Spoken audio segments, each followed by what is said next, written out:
Boa noite. Que a paz e o amor do Mestre Jesus permaneça conosco, hoje e sempre. É um prazer retornar a esta casa de oração e trabalho, pedindo minhas desculpas pelo pequeno atraso, mas para darmos continuidade aos estudos do Evangelho do Mestre Jesus à luz da doutrina dos Espíritos. E como bem adiantou Tiago aí na sua oração inicial, as palavras de Jesus, elas precisam ser bem interpretadas, elas precisam ser compreendidas para poder nós colocarmos no nosso dia a dia o que está lá escrito no Evangelho. Porque se a gente não sabe o que aquilo ali significa, ainda que a gente ache bonito, qual o sentido daquilo em nossas vidas e na prática do dia a dia? Afinal de contas, Jesus ele veio nos mostrar como nós devemos tentar ao menos nos comportar diante de todas as situações de nossas vidas, como por exemplo, semana que vem vocês vão ver, né? Fiquei bastante curioso sobre o tema, nunca vi nada a respeito de inteligência artificial, né? À luz da doutrina também dos Espíritos. Mas eu digo tudo isso porque há várias passagens nos Evangelhos, no Novo Testamento, de frases de efeito, de frases que todo mundo sabe, decorado, mas nem todos sabemos o que isso significa. O que foi que Jesus quis dizer com aquilo? E hoje, no meu dia a dia, como eu posso colocar isso em prática? Eu gosto muito, por exemplo, de uma passagem. Hoje o nosso tema é Tudo é Possível para Deus. Né? O nosso tema hoje é Tudo é Possível para Deus, que é um trecho do Evangelho. Ou em outras palavras, tem gente que gosta muito de dizer isso, né? Acho que tem até uma música com esse nome. É o Deus do impossível. Né? Que significa a mesma coisa. Se tudo é possível para Deus, é porque é o Deus do impossível. Só que a gente precisa saber o que isso significa. E eu gosto muito de dar outro exemplo, por exemplo, que é o Deus é fiel. Né? Deus é fiel é uma coisa que é muito usada também, e que também foram tiradas dos escritos. E Deus é fiel é interessante porque tem uma sorveteria, mais ou menos perto lá de casa, lá em Caruaru, que o nome da sorveteria é Deus é Fiel. Aí eu não conheço o dono da sorveteria, não sei porque ele botou, ele tem todo o direito de botar esse nome, mas aí eu fico pensando, né, cá com meus botões. Ele botou o nome da sorveteria Deus é Fiel, provavelmente esperando que ele vai ter um bom lucro. Quer dizer que se a sorveteria quebrar e der errado, Deus não foi fiel, porque a sorveteria não deu certo. Né? Então, em que sentido a gente usa o Deus é fiel? Só se as coisas derem bem para mim, Deus vai ser fiel. Se não der certo, ele não foi fiel. Ele não foi fiel a quê? Ou a quem? Então, são essas as coisas que a gente precisa entender. O significado de cada expressão, de cada palavra, como ele também falou na abertura dos trabalhos aqui na oração inicial, tem que levar em consideração o contexto histórico, para quem ele falava, tudo isso tem que ser levado em consideração. Sabemos que o que ele falou hoje se aplica, o que ele falou naquela época se aplica até hoje. Ele não falou nada lá que não, isso aqui hoje em dia não se aplica. Não, tudo que ele falou lá atrás vai se aplicar nos dias de hoje. Mas como nós vamos dar a interpretação para os dias de hoje? Tem outra passagem também que eu gosto muito. É uma passagem que diz assim, é uma passagem do Evangelho também, dizendo assim, que Jesus falou que nós temos que construir a nossa casa em cima de uma rocha, em cima de uma pedra. Porque se vier a chuva, o vento, a tempestade, a casa não vai cair. Mas se a gente construir a nossa casa em cima de uma terra, da terra pura, pegou, subiu a parede, subiu a casa, se der a chuva, o vento, a tempestade, a casa ela vai cair, porque ela não tem uma base dura, uma base sólida. Aí eu fico perguntando, se a gente for interpretar isso ao pé da letra, então numa das passagens de Jesus, ele estava ensinando a gente a ser pedreiro, né? Não, ele não veio ensinar a gente a ser mestre de obra, pedreiro nem servente. Ele veio ensinar coisas para a gente que fiquem na nossa alma, que fiquem registrados no nosso espírito e que, acima de tudo, que nos sirvam de algum apoio e de algum ensinamento moral em nossas vidas. Então, só para não ficar na curiosidade, né? Então, o que é que ele estava falando quando ele mandou construir a casa? Ele está dizendo que nós temos que colocar a nossa felicidade, temos que dar o máximo de nós em coisas que têm uma base sólida e firme, que é o amor, que é a bondade, que é a caridade. Porque se eu botar a minha felicidade, por exemplo, como tem em outra parte do Evangelho, se eu botar a minha felicidade em juventude, uma hora minha juventude vai passar. Se eu boto a minha felicidade no poder, pode ser que eu nunca tenha poder na minha vida, pode ser que eu tenha poder durante um tempo na minha vida e depois eu deixe de ter. Se eu boto a minha felicidade em dinheiro, em ter muito dinheiro, pode ser que eu nunca consiga ter muito dinheiro, Pode ser que em determinado momento da minha época eu tenha dinheiro e depois eu deixe de ter. O que é que eu vou conseguir fazer em minha vida para ganhar tanto dinheiro? Já vou me comprometer com outras coisas. Então veja que a história da casa, só para não ficar na curiosidade do pedreiro, a história da casa é a gente se botar, firmar os pés e fazer a nossa construção moral em coisas sólidas, em coisas que ficam e não em coisas passageiras, porque senão a gente sempre vai viver em infelicidade, já que essas coisas elas são passageiras. Mas voltando ao nosso tema da noite de hoje. Tudo é possível para Deus. Onde está isso? Está no Evangelho de Mateus, capítulo 19, versículo 26, no seguinte trecho. E Jesus, fitando-os, disse: para os homens isso é impossível, para Deus tudo é possível.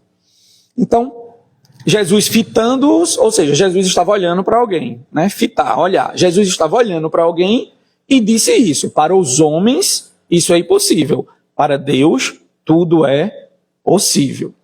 Só que isso é o capítulo 19, versículo 26, então tinha versículos antes. O que é que eu falei? A gente tem que ver o contexto histórico, para quem é que ele estava falando, o que é que ele estava falando, para começar a entender o que é isso que ele estava querendo dizer, que tem coisas que para os homens é impossível, mas para Deus tudo é possível. Em que trecho está localizado isso nos capítulo 19 e os versículos anteriores? É a história do jovem rico. Uma história também bastante conhecida.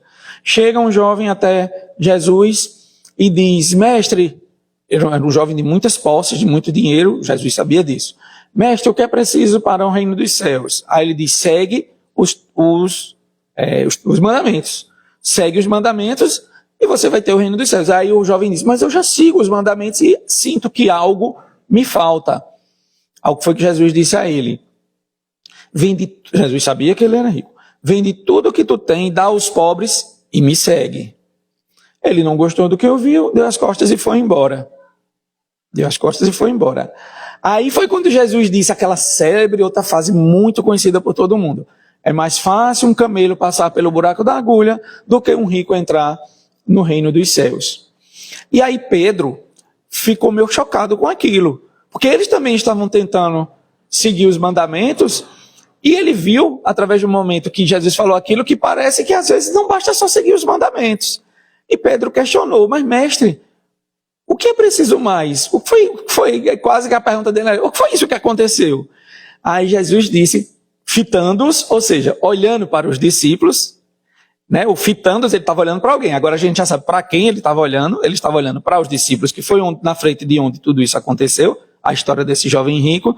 E aí ele disse, fitando-os, ele disse: para os homens isso é impossível, para Deus tudo é possível. Ou seja, o contexto ali foi um contexto da salvação, foi o contexto de ser uma pessoa melhor. E aí eu vou fazer outro parênteses aqui. Muitas vezes a gente pega esses trechos do Evangelho, essas passagens do Novo Testamento, as passagens de Jesus, como eram os cristãos, né? Como era que os cristãos, aquelas pessoas que estavam se convertendo naquela época, logo após Jesus, eles largavam tudo que tinha e ia pregar as palavras de Jesus. Muita gente acha que tem que fazer a mesma coisa para ser cristão hoje em dia. Não, porque os tempos são outros. Eu não preciso largar família, largar trabalho, largar minha casa para dizer que sou cristão, para pregar por aí a palavra de Jesus. Por quê? Porque vamos lembrar que naquela época os conhecimentos eles só eram passados oralmente. Eles só eram passados boca a boca.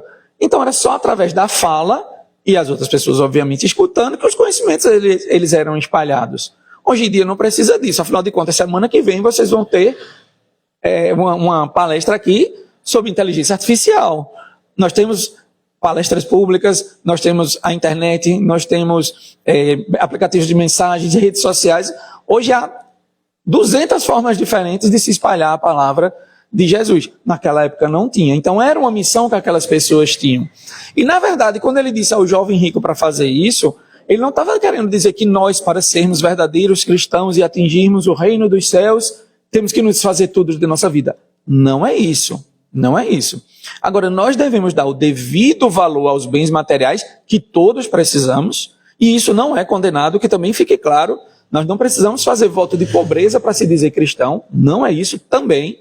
Nós temos todo o direito do nosso trabalho honesto, ter o nosso rendimento e viver a nossa vida. Agora, o que é que Jesus quis dizer com tudo isso na história do jovem rico? Que nós temos que dar o devido valor aos bens materiais. Nós não podemos colocar os bens materiais, que são o quê? Passageiros, é construir a casa em cima da areia. São passageiros. Por que são passageiros? Porque quando a gente desencarnar, não vai levar nada, material para o plano de lá, né? Eu acho interessante que tem gente que diz, né, eu quero ser enterrado com essa roupa e com o meu relógio preferido, achando que vai acordar com o relógio preferido e com aquela roupa. Não vai. Né? Então a gente não leva nada de bem material. Então não podemos construir a nossa felicidade nos bens materiais. Era isso que Jesus quis dizer. E quis mostrar, como ensinamento aos discípulos ali naquele momento, que mesmo uma pessoa sendo supostamente boa, como era aquele jovem rico, já que ele disse que seguia todos os mandamentos, até que ponto ele seguiria os mandamentos? Se fosse para abrir mão dos seus bens materiais, ele preferia não seguir os mandamentos. Né? Então veja que tudo tem um contexto. E foi nesse contexto de toda essa conversa que Jesus disse que para os homens isso é impossível, para Deus tudo é possível. Tudo é possível. Para a gente entender melhor, então, vamos nos valer, claro, de duas mensagens de Emmanuel. Né? Nós sabemos que Emmanuel escreveu muito sobre os evangelhos. Né? Nós temos, não sei se tem aqui, nós temos vários livros, são bem grossos assim, o Evangelho de Mateus, de Marcos, de Lucas, de João, as cartas de Paulo, tudo. Nós temos todo o Novo Testamento através de mensagens de Emmanuel. E nessa parte de Mateus 19, 26, nós temos duas mensagens de Emmanuel que vão nos... Tiago, sem querer se parecer pidão, se você arrumar um copinho d'água para mim, eu agradeço.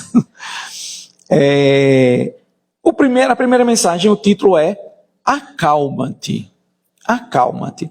Ou seja, pelo próprio título, não vamos tirar da cabeça que o título da nossa conversa hoje é a passagem para Deus tudo é possível. O primeiro título da mensagem de Emmanuel é Acalma-te. Ou seja, a gente se embaraços, problemas. Então, em ambas as mensagens... Muito obrigado, viu? Muito obrigado. Em ambas as mensagens, ele está falando da gente ter problemas e se manter calmo. Então, se a gente está falando e explicando Mateus 19, 26, então a gente já sabe que para Deus tudo é possível. Ele está falando de quê? De problema. Porque as duas mensagens de Emmanuel vão falar sobre isso. E aí, para a gente se situar na questão do problema, vamos lembrar que há muitos anos aqui na casa, muitos anos atrás, eu já falei sobre bem-aventurados os aflitos. Aflição é problema.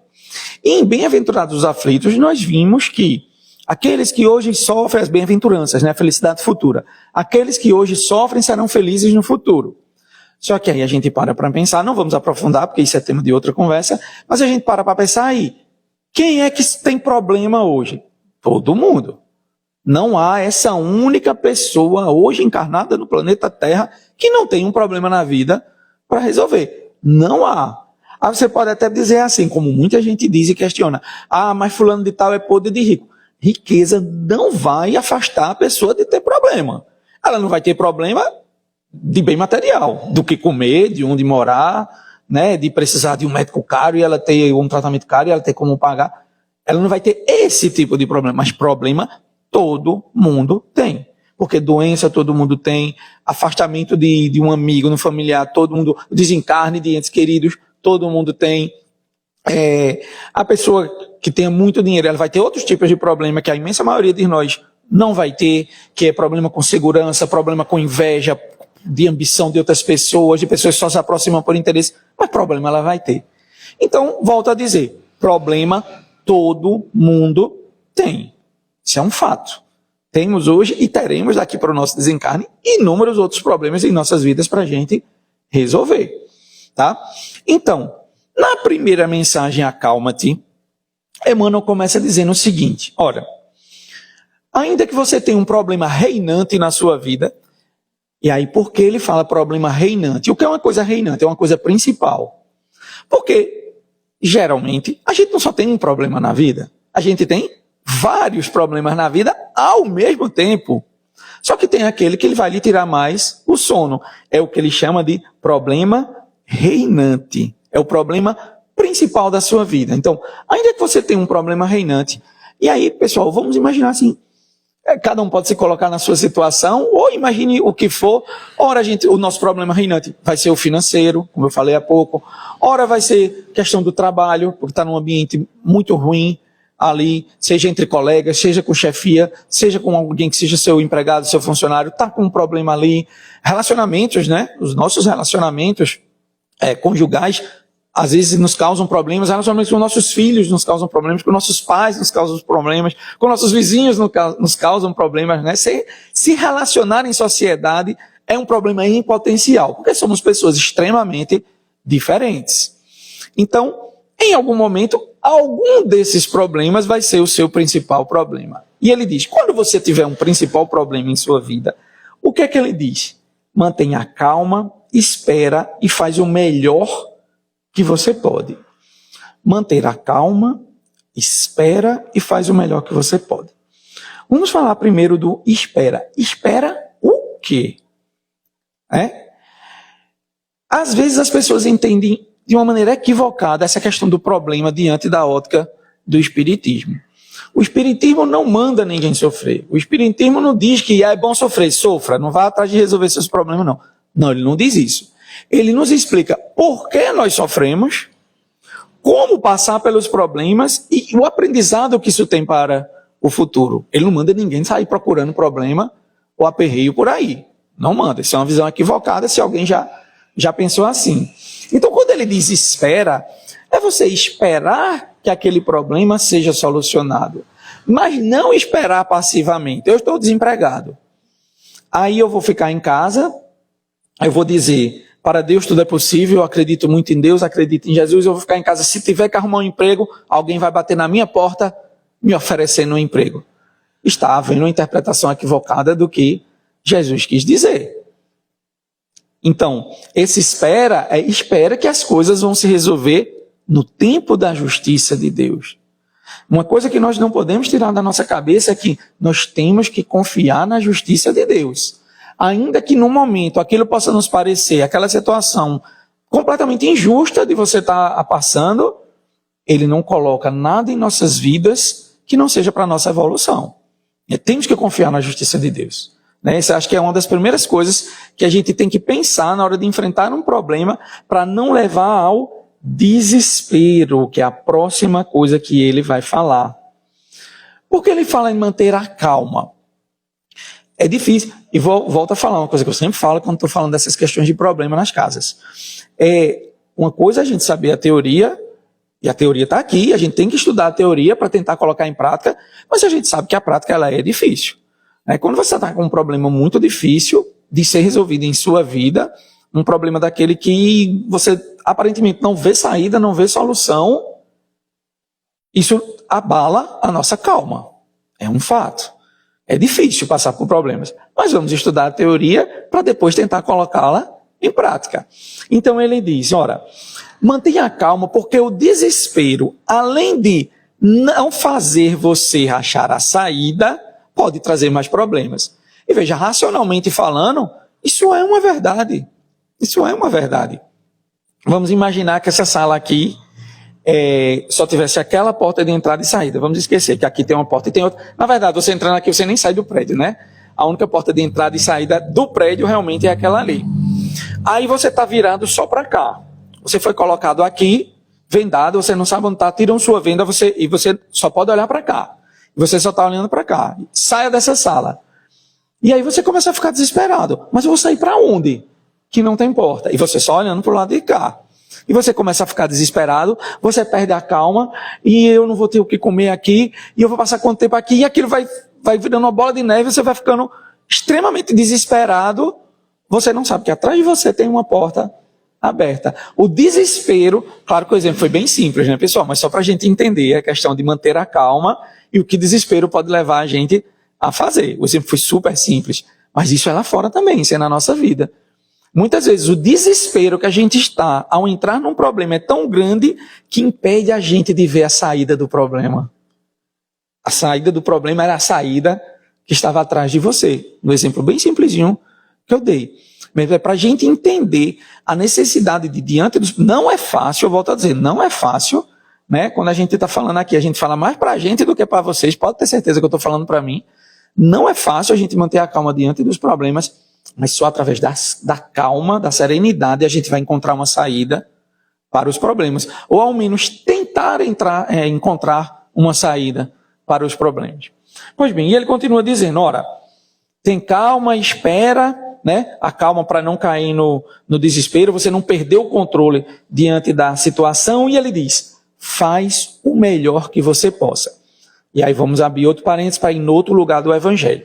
No Evangelho, lá na frente, num capítulo chamado O Homem de Bem, já no final do Evangelho segundo o Espiritismo, tem lá dizendo, como se fosse um roteiro, um checklist lá, de o que é ser um homem de bem. As coisas que você faz no seu dia a dia que vão lhe caracterizar como um homem de bem. E dentro das coisas que tem lá, tem dizendo o seguinte, dê sempre o melhor de si. Que é o que ele está dizendo aqui, né?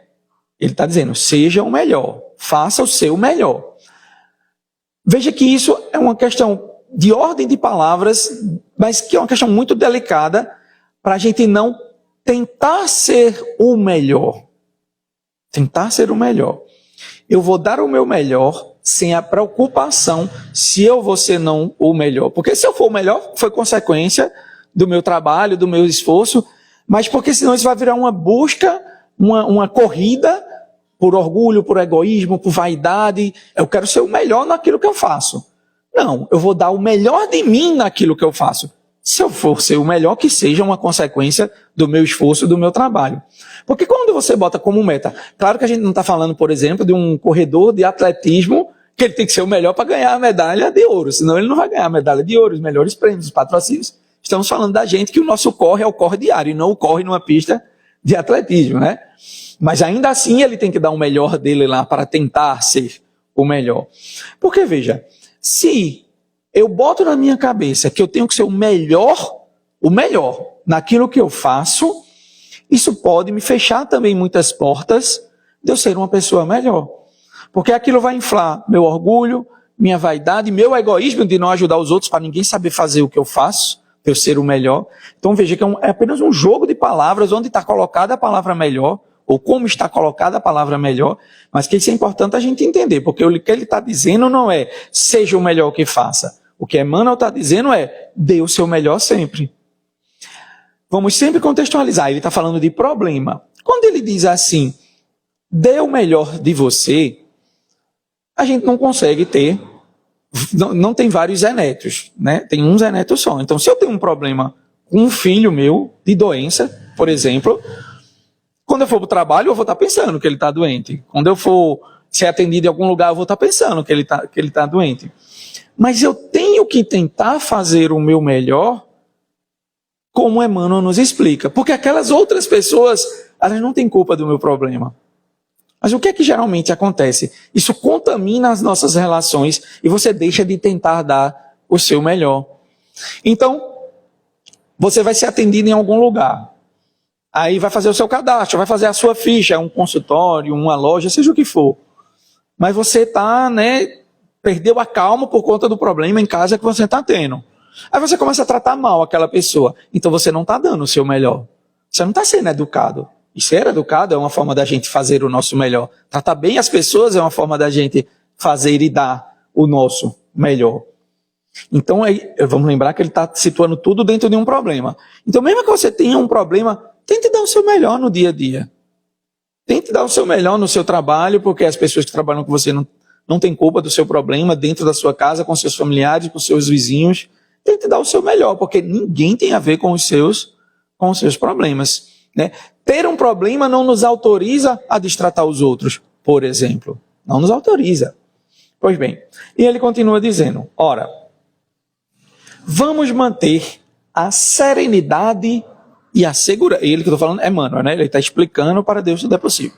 Vamos manter a serenidade e a segurança. Olha a serenidade. Serenidade é calma. E que tipo de segurança ele está falando? Segurança para a gente, tendo a calma, segurança para a gente tomar as melhores decisões. Ele não está falando que a gente tem um problema? Geralmente, quando a gente tem um problema, a gente tem que tomar algumas decisões em nossas vidas. E ele faz uma comparação com a plantação e com a terra. Que comparação ele faz naquele momento? Ele diz o seguinte, ora, você tem que ter a serenidade de uma árvore frutífera, porque ela espera 1 ano para dar frutos. Então, manga, que é uma fruta bem comum aqui na nossa região. A manga, ela dá mais frutos no verão, né? Final de novembro, dezembro e janeiro, os pés de manga estão tudo cheios. Ou seja, se você for agora numa mangueira, a probabilidade de encontrar uma manga é quase nenhuma. Você não vai encontrar uma manga. Por quê? Porque não está na época. A gente não espera 1 ano para dar manga de novo? É o que ele diz. Vamos ter a serenidade das árvores que esperam 1 ano para dar fruto. Ou seja, quando a gente tiver com um problema, a nossa serenidade não é esperar 1 ano para resolver o problema não, tá, gente? Ele não está dizendo que é para ninguém. É aquela história, vamos saber interpretar o que as palavras estão nos dizendo. Ele não está querendo nos ensinar que a cada 1 ano resolva um problema, não é isso. Mas aí ele diz, mantenha a serenidade, porque só diante da sua calma você vai ter a reflexão necessária para tomar a melhor decisão baseada em quê? Numa segurança que você tenha. E aí na segurança ele fala da terra. Seja seguro como a terra, que sustenta todas as edificações. Da mesma forma, ele não quer que a gente segure nenhuma casa. Ele está querendo nos dizer que nós temos... Ele pegou 2 exemplos bem materiais, uma árvore e o solo, a terra, né? Para nos dizer o que é que ele está querendo nos ensinar com serenidade e segurança. É que na hora de tomar as nossas decisões diante dos problemas, nós devemos manter a calma para ficarmos seguros da decisão que estamos a tomar. Porque nós sabemos que quanto mais desesperados nós estivermos, vamos tomar decisões que nem sempre serão as melhores. Porque a gente perde a razão no desespero. E ele continua lá falando. Ora, todo dia é uma nova oportunidade de a gente resolver um problema. O que nos remete, o que nos manda para aquela figura do obreiro preguiçoso. Também é uma passagem do Evangelho. O trabalhador preguiçoso, aquele trabalho. Então ele faz essa comparação para dizer o seguinte, ora, amanhã é um novo dia e uma nova oportunidade de a gente tentar resolver os nossos problemas. Não resolvi hoje, vou tentar resolver amanhã, vou tentar resolver depois de uma semana. O que importa é eu tentar resolver aquele problema que eu estou. E ele continua falando o seguinte, olha, o desespero pode fazer a gente perder as oportunidades de resolver os problemas. E aí eu dei o exemplo daqui, né, da porta daqui, mas eu vou dar um exemplo de Valdo. Não sei se eu já falei alguma vez esse exemplo aqui na casa, então vou contar ele agora. Às vezes a gente está com um problema para resolver e fica tão pensando no problema e não na solução do problema, que são coisas diferentes. Pensar no problema é diferente de pensar na solução do problema, né? Vamos imaginar o contrário agora. Vamos imaginar que eu não tenho essa possibilidade porque o meu carro só fecha na chave mesmo, ele não tem controle. Mas vamos imaginar que eu esqueci a chave dentro do carro, né? Cheguei atrasado, vim correndo, esqueci a chave dentro do carro e é daquele carro que se não tiver nenhum movimento, com X tempo ele trava a porta do carro. Aí ele travou. Acabou aqui, procura a chave no bolso, não achei. Quando eu olho, a chave no banco, que eu larguei lá correndo e vim embora. Né? O que é focar no problema? Como é que eu vou para casa? E agora? Como foi que eu fiz isso? Né? Onde eu estava com a cabeça que eu esqueci? Tá vendo? Deu tudo errado. Não sei o quê. E agora? Que hora eu vou chegar em casa? Eu estou focando no problema. O que seria eu focar na solução do problema? Ora, eu preciso abrir o carro. Eu tenho 2 opções. O carro tem uma chave reserva que está em Caruaru, então eu pedi para alguém trazer essa chave, ou o Tiago desenrolar um chaveiro aqui, ele vai arrombar o carro e eu vou pegar a chave. Isso eu estou focando na solução do problema. Também peguei um exemplo bem simples. Né? A nossa vida ela nos traz problemas bem mais complexos do que deixar uma chave dentro de um carro. Mas foi só para a gente entender o que é focar no problema e focar na solução do problema. Quando a gente está desesperado, a gente foca no problema. A gente não consegue pensar na solução do problema. A gente só pensa no problema e nas coisas ruins que aquele problema está trazendo em nossas vidas. Então ele diz, ora, confia sempre. Porque muitas vezes esse teu desespero, essa tua gritaria, que não necessariamente você está gritando alto, essa gritaria, essa confusão mental que você está, vai fazer você perder as oportunidades de resolver o seu problema. E aí Divaldo conta uma história de uma jovem que estava para pegar um trem, isso faz muitos anos essa história que ele narrou, estava para pegar um trem do interior de São Paulo para a capital e ele estava na mesma estação para pegar esse trem, ele também estava indo para a capital. E aí ele viu, estava perto dele, ele prestou atenção, ele viu a jovem se despedindo do pai e da mãe e percebeu pela conversa, ele estava bem próximo, que ela estava indo buscar um emprego em São Paulo para ajudar os pais, né, em situação difícil no interior. Ele sentou, entrou no trem, sentou, bancos na frente e a moça sentou.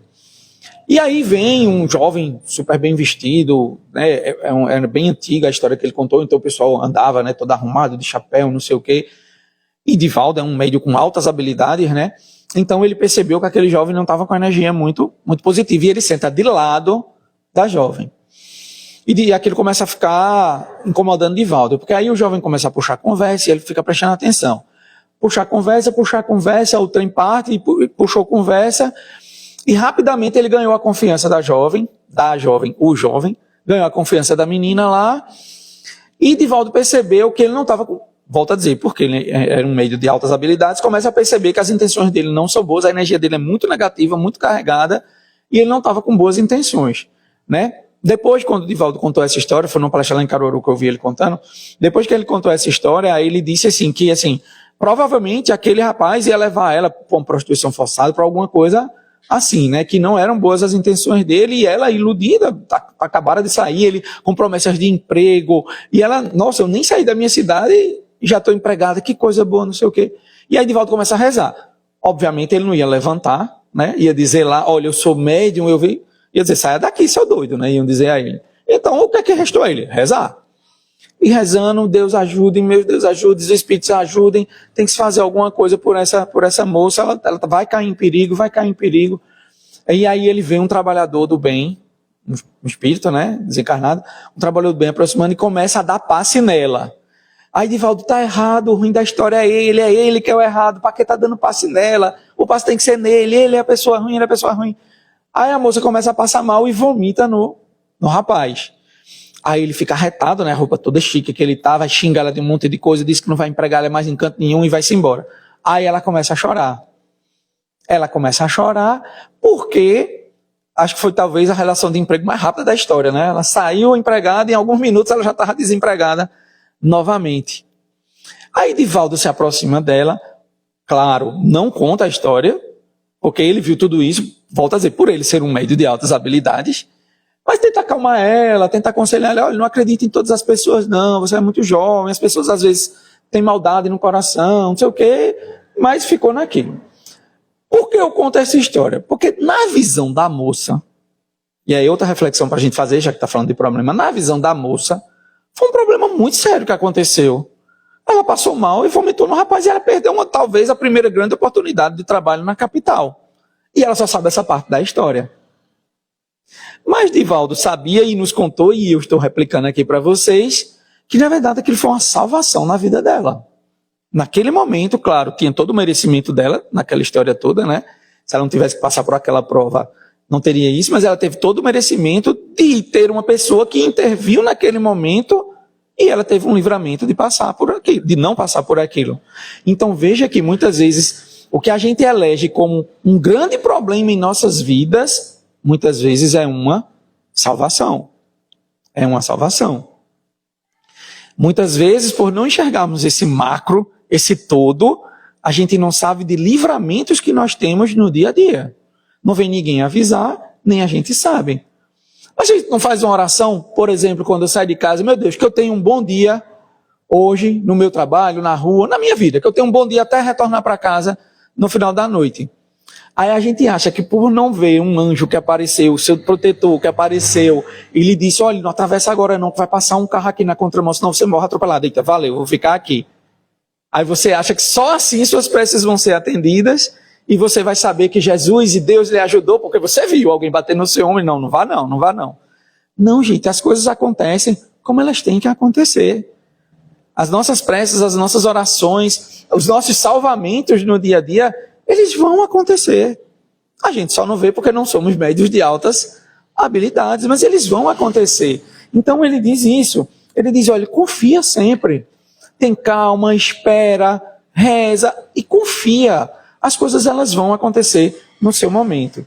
E aí tem uma coisa que ele diz muito legal, Emmanuel. Ele diz, abençoa os outros com a tua paz. Porque os desesperados, os doentes, os loucos, os violentos, todos eles um dia estarão curados. Então, te acalma com teu problema e leva a tua paz para os outros. E eu gosto porque tem uma mensagem de André Luiz que é bem complementar dessa daqui. É uma mensagem que diz assim, nós, falando da gente, né? Nós somos parte integrante da farmácia do nosso próximo. Eu acho isso de uma profundidade incrível, mas a gente tem que entender direito o que ele está dizendo. Nós somos parte integrante da farmácia do nosso próximo. O que é a farmácia de cada um? Eu garanto que todo mundo aqui tem um saquinho de remédio em casa, independente da idade. Garanto, tem um para dor de cabeça, fora aqueles que tomam algum remédio de diabetes, pressão alta, aqueles que você tem que tomar de uso contínuo. Mas um para dor de cabeça, um para alergia, um para quando está espirrando. Todo mundo tem remédio em casa, tem seu saquinho de remédio. Então todo mundo tem a sua farmacinha em casa. Aí o que é que ele diz? Somos parte integrante da farmácia do nosso próximo. Ou seja, nós somos também responsáveis de levar luz para as pessoas. Pense no seu dia a dia, se não há pessoas que você encontra e diz assim, eu não gosto de encontrar fulano, é uma energia carregada. Eu chego e me sinto mal quando eu estou perto dela. Mas também tem pessoas que você diz assim, eu adoro fulano. Adoro encontrar aquela pessoa, ela passa uma paz, uma calma. Eu me sinto tão bem quando eu gosto dela de graça. A gente costuma dizer isso, né? Como se a gente tivesse que pagar para gostar dos outros, né? Mas tudo bem. Gosto dela de graça. Por quê? Porque é uma pessoa que lhe traz paz, lhe dá calma. Então nós somos parte integrante da farmácia do próximo. Nós também devemos nos preocupar de chegar com energia boa, energia positiva, quando vamos encontrar as pessoas. E aí nos diz Emmanuel, quem diz isso, somos parte integrante da farmácia do nosso próximo, é André Luiz. Aí nos diz Emmanuel, leva a tua luz, tua paz, abençoando as outras pessoas. Então, de vez da gente chegar junto e carregar aquela pessoa, vamos tentar deixá-la mais leve. E como é que a gente faz isso? Com a nossa energia, com a nossa vibração. E ele continua dizendo, olha, a dor é como uma nuvem. Ela vem, ela cobre, ela chove, depois ela se dissipa e o sol volta a aparecer. São assim os nossos problemas, eles vão ser passageiros. Eles vão ser passageiros.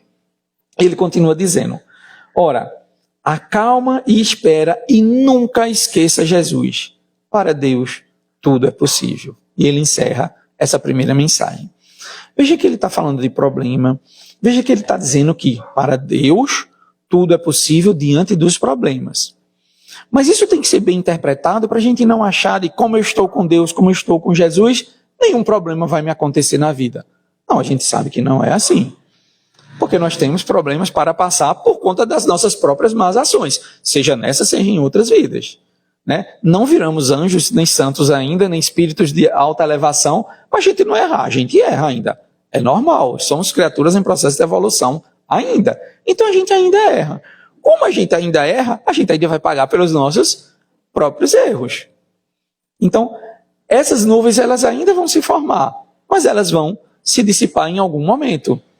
E é o que ele diz, para Deus tudo é possível. Então, mesmo diante dos problemas que nós passamos em nossas vidas, nós temos que ter essa fé em Deus.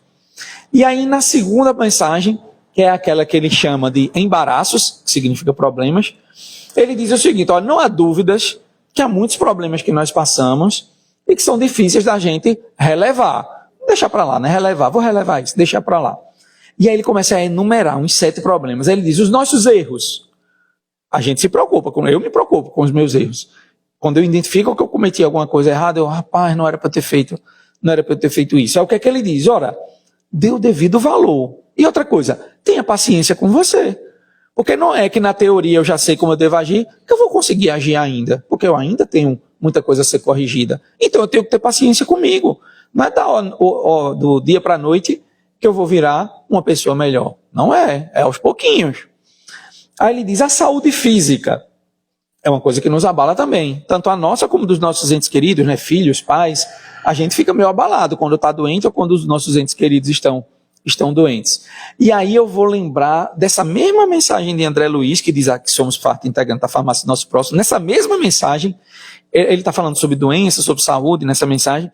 Aí ele diz assim, olha, doença é contingência natural às criaturas em processo de evolução. Quem são as criaturas em processo de evolução? A gente. E ele está dizendo que o que é uma contingência natural? É algo que vai acontecer. Vai acontecer da gente ficar doente. Seja uma gripe, que em 3 dias você está bom, seja uma doença incurável, e tem milhares de doenças entre uma extremidade e outra, né? Que a gente vai ficar doente. Por quê? Porque nós hoje somos matéria. E nós somos matéria orgânica. E a matéria orgânica, ela é influenciada e suscetível por tudo que se encontra ao nosso redor. Vírus, bactérias, um corte que você leve, enfim, N doenças que você pegue. Por quê? Porque nós somos matéria orgânica. Então é natural. Não significa dizer que, se eu estou doente, vou deixar para lá que o Espiritismo diz que é bom. Não, não é isso. Ele está explicando que a doença é uma coisa que vai acontecer nas criaturas em processo de evolução. Né? Seja uma gripe, seja um resfriado, que você dá 2 espirros, mas ficou doente, seja uma coisa mais grave. Todo mundo fica doente. Não é essa pessoa também que não fica doente. Todo mundo fica doente em algum momento. Então é que ele está dizendo que isso é uma contingência natural. Então a saúde física é uma coisa que vai nos abalar, mas a gente tem que tratar com o quê? Vamos lembrar da outra mensagem. Com serenidade e segurança. Procurando, primeiro, meios de evitar ficar doente, e ainda que a doença chegue até a gente, formas de tentar levar uma vida melhor, ainda que seja com aquela doença crônica, mas incurável. E ele continua dizendo, a perca de um ente querido. Lembra que Emmanuel nessa mensagem está dizendo coisas que nos trazem perturbação, né? Que tiram o nosso sossego, a nossa calma, causam uma tristeza ou um grande problema. Ele está fazendo uma listinha. A perda de entes queridos, né? Como diz um tio meu, a gente perde chave, guarda-chuva, carteira, documento. Parente a gente não perde. A gente vai se afastar um pouquinho e depois a gente vai se encontrar em outro momento. Eu não estou dizendo que você vai desencarnar um ente querido seu, você vai dizer, graças a Deus que ele foi embora. Não, não é isso. Não é isso. Né? Podemos sentir saudade, podemos chorar com saudade, né? Sem desespero, mas é um afastamento momentâneo, não é uma perda. É difícil? Claro que é. Claro que é difícil.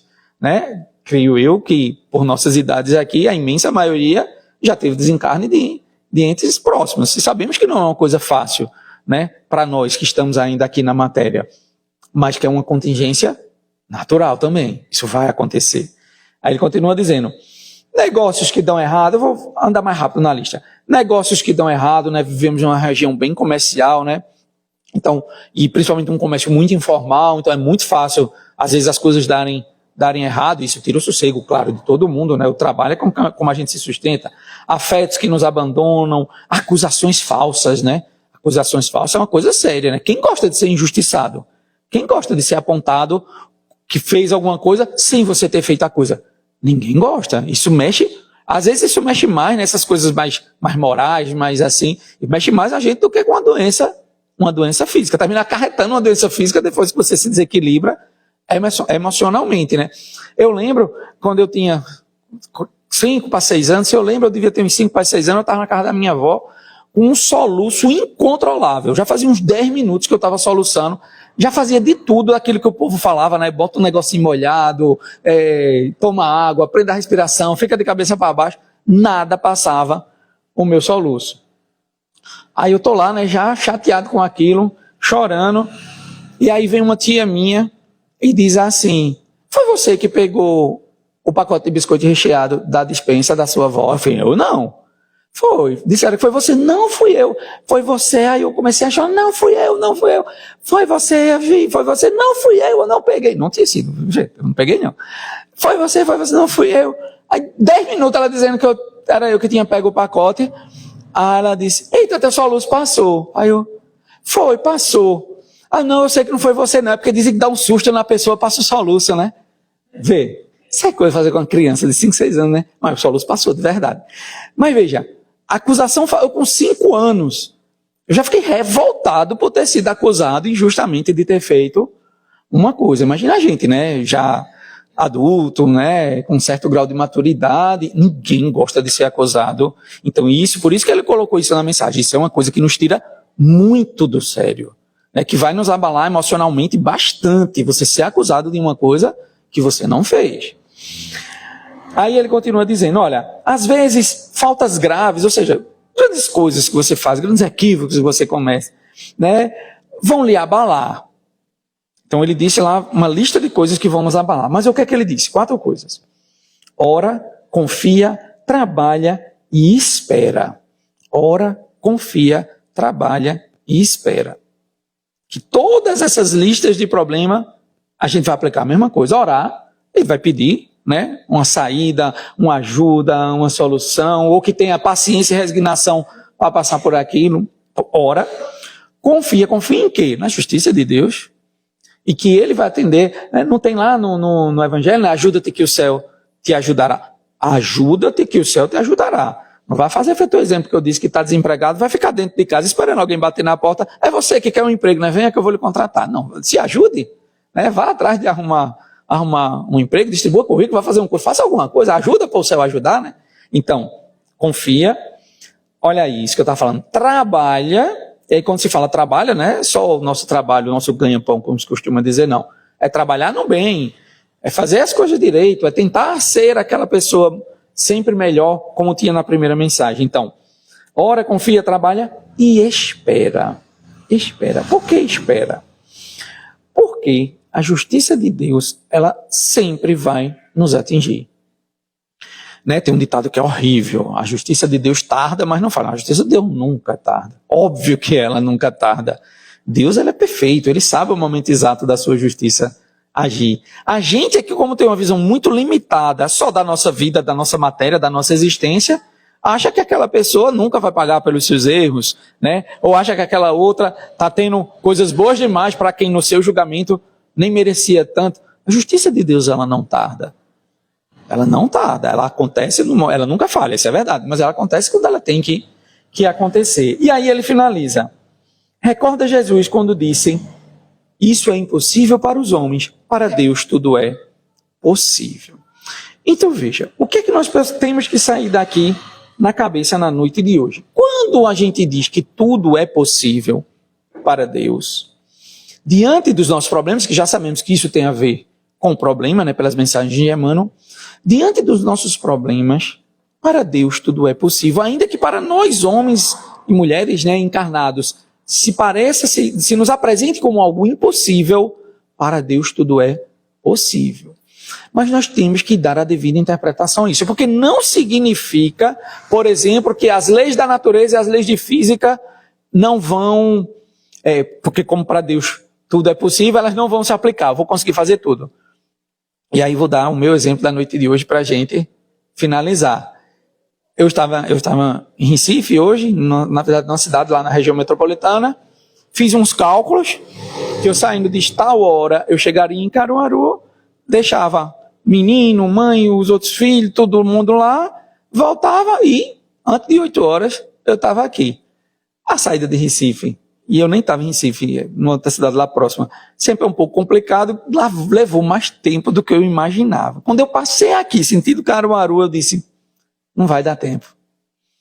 Aí fui em Caruaru, fui lá em casa, deixei o povo, voltei com minha esposa, calculei o tempo da hora que eu passei aqui na lateral, pela BR, na lateral dessa rua, que eu cheguei na porta de casa, no mínimo eu tinha que levar o mesmo tempo para voltar, eu disse, não vai dar tempo. Se eu for um fanático que não saiba interpretar direito as palavras, eu estava aqui vindo falar de Jesus, de Evangelho, de Deus, eu ia dizer, mas para Deus tudo é possível, eu vou conseguir. Eu vou. Para Deus tudo não é possível, eu vou conseguir. Só se ele fizesse um teletransporte, eu não ia conseguir. Ele ia derrogar as leis da natureza, as leis da física, né? No meu carro eu não consigo botar nem 140, que é um carro modelo popular 1.0. Eu não ia nem conseguir botar 140 para tentar chegar aqui na hora certa. Então, não tinha Deus do impossível para conseguir fazer eu chegar aqui na hora certa. Não tinha. Então, a gente tem que interpretar direito para Deus tudo é possível. Eu tinha um problema, eu não me programei direito, eu errei. E Deus não ia me privilegiar de fazer um teletransporte e conseguir me colocar aqui antes de 8 horas da noite. Não ia. Então, diante dos problemas, diante de tudo isso que a gente estudou aqui na noite de hoje, nós temos que aprender que para Deus tudo é possível. A gente fazendo a nossa parte, nós tentamos ser pessoas melhores para passar pelos nossos problemas. Não é que os problemas vão deixar de existir em nossas vidas, tá? Então que nós vamos ficar na noite de hoje com essa mensagem que, acima de tudo, temos que fazer a nossa parte sempre de tentar ser uma pessoa melhor acima de tudo, que aí sim todos os problemas vão se abrir portas para a gente tentar resolver. Boa noite e muita paz.